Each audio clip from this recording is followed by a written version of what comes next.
আমাদের এই লস্করহাট একটা স্বাস্থ্য কমপ্লেক্সের কর্মীর মাধ্যমে ওই হাসপাতালটাতে একটাকে নিয়ে গেছে।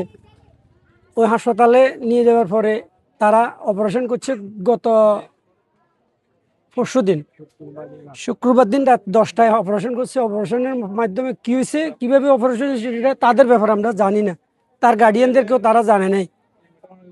এখন আগামীকাল গতকাল দুপুর 2টার দিকে হেরা মহিপাল দেওয়ানগঞ্জ যে স্বাস্থ্য কমপ্লেক্স যে হাসপাতাল যেটা আছে, ওই ক্লিনিক ফেনী ক্লিনিক প্রাইভেট হাসপাতাল ওইখানে নিয়ে গেছে। ওইখানে নিয়ে যাওয়ার পরে ওখানে ডাক্তাররা তাকে ওটিতে নিয়ে গেছে। 4 ঘন্টা পরে গার্ডিয়ানদেরকে বলতেছে আপনারা তাদের চিটাং নিয়ে যান।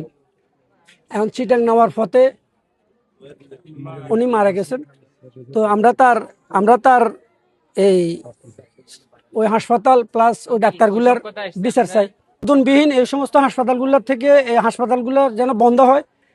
মাননীয় স্বাস্থ্য মন্ত্রণালয় প্লাস প্রধানমন্ত্রীর দিক নির্দেশনায় আমরা একটু এই হয়রানিমূলক হাসপাতালগুলো বন্ধ করার জন্য উদাত্ত আহ্বান জানাচ্ছি।